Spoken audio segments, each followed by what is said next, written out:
Rosendo Marín Díaz, asesor en la presidencia del Senado de la República.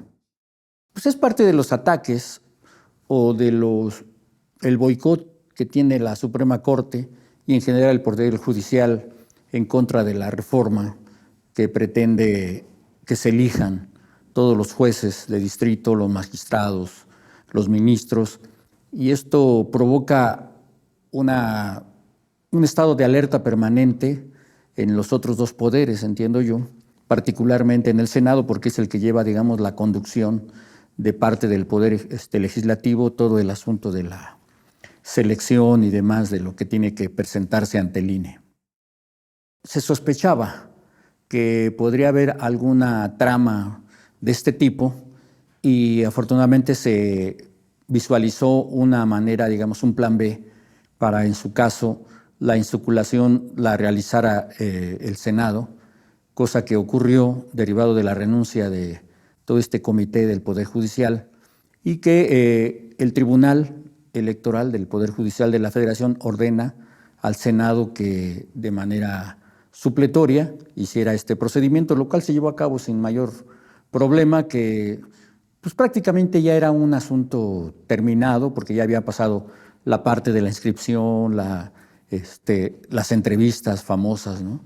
Y prácticamente quedaba solamente la insaculación, lo cual se hizo de manera transparente, abierta, a pesar de todos los ataques y agresiones que tiene todo este proceso. Creo que se salió avante y me parece que muy bien el proceso de insaculación.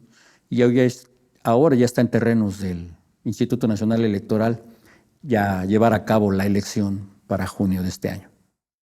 ¿Cómo les obstaculizas si de por sí hay un señalamiento de que se está agrediendo al Poder Judicial, dejando de lado toda la historia del Poder Judicial, ¿no? Yo francamente no recuerdo en toda la historia nacional alguna acción memorable. Seguramente hay acciones de personas o acciones individuales que son rescatables, pero en términos del poder como tal judicial en México nunca ha estado a favor del pueblo mexicano, ni de las luchas, ni de las demandas en toda la historia. Y hoy no podría ser la diferencia. Creo que el Poder Judicial se comportó exactamente con las razones por las cuales casi todo el mundo estamos de acuerdo en que se cambie y que se elijan a todos los integrantes. Ya está en manos del INE. Lo que se hizo fue a los 32, a los 9 ministros que se van a elegir, entre los cuales van a ser 5 mujeres y 4 hombres, ¿no? Por la reforma constitucional. Se van a elegir también a todos los magistrados de circuito, y lo que se hizo fue acomodar los 300 distritos electorales en el número de magistraturas y el número de jueces de distrito que se van a elegir en este proceso, ¿no? Y que, a pesar de lo que se decía, pues no va a ser tan complicado. O sea, es decir, las boletas no van a ser esas boletas que decían que eran cuadernos prácticamente, sino que al hacer la división de las circunscripciones por las cuales votar, se disminuye mucho ese problema, y creo que todo el mundo pues, va a tener las listas a la vista de quienes van al Tribunal Electoral, quienes van a la Suprema Corte, quiénes son los jueces de distrito, quiénes son los magistrados, sin mayor problema. A mí me parece que va a ser un ejercicio muy sano para México desde mi punto de vista, ¿no? A pesar de lo que los medios y la derecha sostienen, creo que México va a salir muy fortalecido con un nuevo poder judicial electo con el voto de la gente. Además, creo que cada vez que se lleva a cabo un proceso nuevo, creo que a los mexicanos nos gusta ensayar cosas que a nadie les habían ocurrido. Es el caso, por ejemplo, de la Constitución del 17, que introduce el concepto de los derechos sociales, que no existía en ninguna constitución. Ese mismo año estaba triunfando en Rusia la Revolución Soviética, ¿no? O lo que después fue la Revolución Soviética, ¿no? Pero antes, en febrero precisamente, ¿no? De hace 108 años, se plasmaron en la Constitución derechos sociales que no existían en absolutamente ninguna constitución, pues, ¿no? También el caso de Lázaro Cárdenas, ¿no? Que antes de que Keynes escribiera su libro sobre la participación del Estado en la economía, su gobierno hizo o llevó a cabo acciones de ese tipo, y creo que ahora pues no es para otra cosa más que inventar una nueva forma de elegir al Poder Judicial, que en algunos casos de manera parcial se ha tomado, pero en general nunca se ha hecho, la elección de absolutamente todo el Poder Judicial, desde los jueces de distrito, los magistrados y los ministros, amén de el órgano que va a vigilar la actuación del propio Poder Judicial, así como las magistraturas faltantes y también de los magistrados de los órganos judiciales electorales, ¿no? Así que creo que es una buena experiencia y creo que es sano que participe la gente. Y bien lo dices, pues un nuevo ensayo en el mundo, ¿no?, que nunca se había hecho, y creo que no es para menos que haya sobresaltos, que haya algunas cosas que pues, no se pueden prever de algo que se está construyendo por primera vez.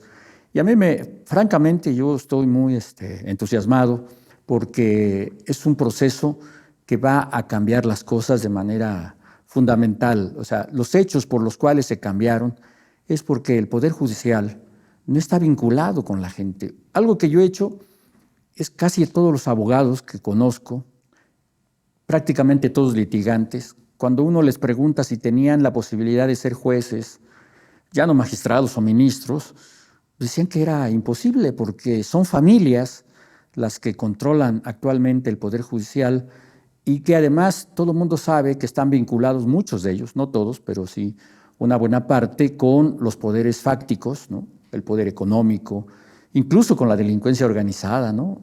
Hay quienes dicen que hay jueces y magistrados y demás que están vinculados con toda la organización delincuencial en México, lo cual te lleva a pensar, pues, en manos de quién está ni siquiera la justicia, ni siquiera el derecho, pues, ¿no? Y creo que todo está basado actualmente, de manera general, seguramente hay excepciones, en base al dinero. Y cambiar solamente esa circunstancia para cualquier ciudadano de a pie, como yo, como todos los ciudadanos, pues es un aliciente para participar en el proceso, en buscar a los mejores perfiles, ¿no? Afortunadamente se conocen, se van a saber y se puede apoyar a aquellos que creamos que son las y los mejores jueces que podemos tener en el país, y creo que es una buena oportunidad para lograrlo. La judicatura, ¿no?, actualmente tendría esa función, pero tú le preguntas a cualquier abogado litigante cuántos ministros, jueces han sancionado.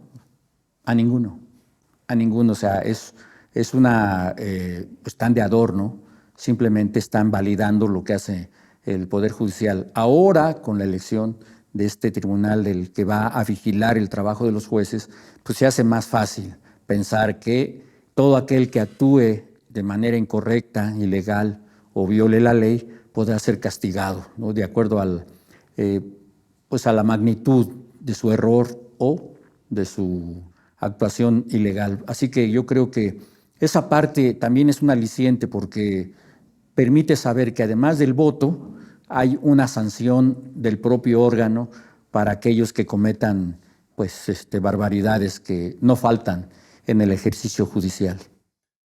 A mí me parece que donde aprendieron casi todos los abogados a construir chicanas es precisamente con quienes ahora detentan el poder en el órgano judicial, porque pues tienen una inventiva impresionante para buscar pretextos, mecanismos ficticios para tratar de impedir que se lleve a cabo la votación, ahora sí, de los órganos judiciales. Y creo que no debe sorprendernos que algo traen entre manos, algo se les ocurrirá en todo este proceso para tratar de impedir. Para ellos está claro, es de vida o muerte el hecho de que se elijan a los jueces, magistrados y ministros. Y por eso van a utilizar todo lo que esté a su alcance para torpedear, para boicotear el proceso. Así que para nosotros debemos estar alertas de cualquiera de este tipo de chicanas que puedan inventar para impedir el proceso. tienes razón, no hay manera de saber cuál es su inventiva de aquello que se les ocurre para inventarlo. Es cierto, tienen una inventiva para lograr detener de las peores maneras este proceso. Pero creo que la definición de quienes han empujado este proceso, creo que también el compromiso del INE y creo que también el compromiso del Poder Judicial, del Poder Ejecutivo y del Poder Legislativo para llevarlo a cabo, es determinante para lograrlo. Pero creo que además de eso, quienes más decididos están a participar es la gente. Se van a llevar una sorpresa a todo el mundo cuando, a pesar de la campaña para no participar, la asistencia a las urnas va a ser abrumadora. Yo estoy convencido de que la gente sí tiene claro lo que significa tener un poder judicial, ni siquiera sea a favor o en contra, sino de que sea justo, de que use el derecho de manera imparcial para todos. Y creo que eso sería por sí solo la ganancia que tendremos de este proceso de elección de los jueces, magistrados y ministros.